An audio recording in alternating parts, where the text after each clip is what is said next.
So, what's the difference between Russian Orthodox, Greek Orthodox, Genuine Orthodox, Church of the East, Old Believers, Ethiopian Orthodox? First, let me categorize the two largest groups I'll be talking about, the Eastern and Oriental Orthodox churches. Within the Oriental Orthodox Church, there is very little difference between these two and these two. As far as I know, the only differences are cultural and geographic. Some differences within the Oriental Orthodox Church are that the Armenian Apostolic Church uses unleavened bread, like Roman Catholics do, while the other Oriental Orthodox churches use leavened bread like Eastern Orthodox churches. The Coptic Church doesn't have female choirs or choir members, unlike the rest of the jurisdictions and denominations in this video. In all other denominations I'll be talking about in this video, there are no instruments used during chanting, but in the Ethiopian and Eritrean Orthodox churches, drums are used. They also use a lot of Old Testament or more Jewish practices. For example, they're more likely to have the Sabbath on a Saturday, circumcise their baby boys, and keep kosher than any other type of Christians. Out of the denominations and jurisdictions I'll be talking about in this video, the Coptic Church is the one with the shortest canon. Its canon is like the Catholic one, only with one extra psalm, and the prayer of Manasseh. The Armenian and Syriac canons are slightly bigger than the Coptic canon. The Eastern Orthodox canon is a bit bigger than those, and the Ethiopian canon is even bigger than that of the Eastern Orthodox Church. Moving on to the topic of communion bread. During proscomedia, the Slavic Orthodox churches use 5 prosphora, but the Old Believers who split from the Russian Church use 7 prosphora, or 1 large prosphoron. Like the non-Slavic Eastern Orthodox churches and the Oriental Orthodox Church, these are the Orthodox churches that use the Julian calendar, and these are the ones that use the revised Julian calendar. Meanwhile, the Orthodox Church of Finland and the Armenian Apostolic Orthodox Church use the Gregorian calendar.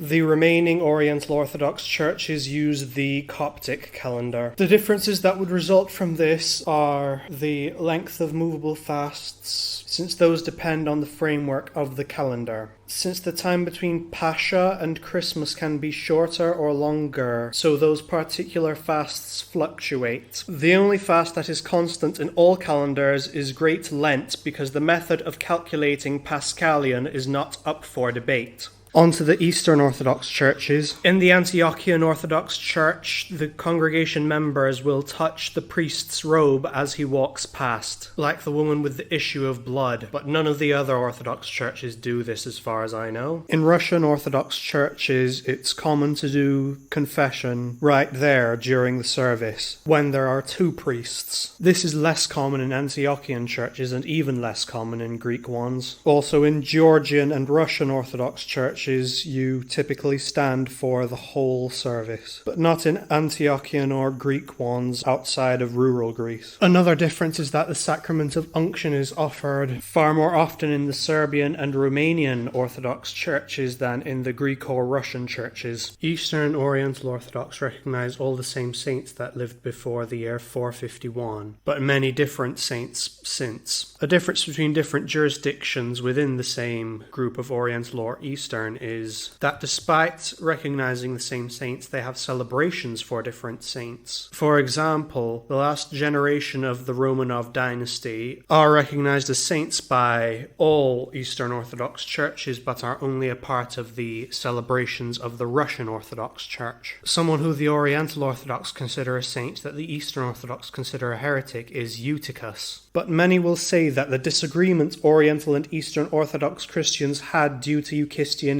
Christology was actually the result of translation errors. However, another difference in Christology, or perceived difference in Christology, is that the Coptic Pope asked rhetorically, "Does the Lord Jesus have 2 wills and 2 actions?" However, I have received many mixed signals as to the Oriental Orthodox Church's perception of what he meant. But the Eastern Orthodox Church holds firmly to the belief that Jesus had two wills, the divine will and human will. The Church of the East not only believes that Jesus was of a human and divine will, but was two persons, a human person and a divine person, unlike the Eastern Orthodox who believe that Jesus is only one person. This Christological doctrine that the Church of the East believes in is called Nestorianism. In Eastern Orthodox churches, you're allowed to call Mary birth giver of God, birth giver of man, and birth giver of Christ. However, in the Church of the East, she cannot be referred to as the birth giver of God, since in Nestorianism she only gave birth to Jesus' human person. The Church of the East also doesn't use any icons which Orthodox Christians use. The Church of the East also doesn't practice confession at all. The genuine Orthodox are like Greek Orthodox, but use the old calendar, have no pews in their churches, not even for the infirmed or for the elderly. And it's common for women in Greek and Antiochian Orthodox churches to not wear the head coverings in church or put it on right before they have communion. Meanwhile, in genuine Orthodox churches, women are expected to wear their head coverings for the entirety of all services. And the genuine Orthodox Church has a longer liturgy due to some petitions found in their litanies, but not in Eastern or Oriental Orthodox litanies.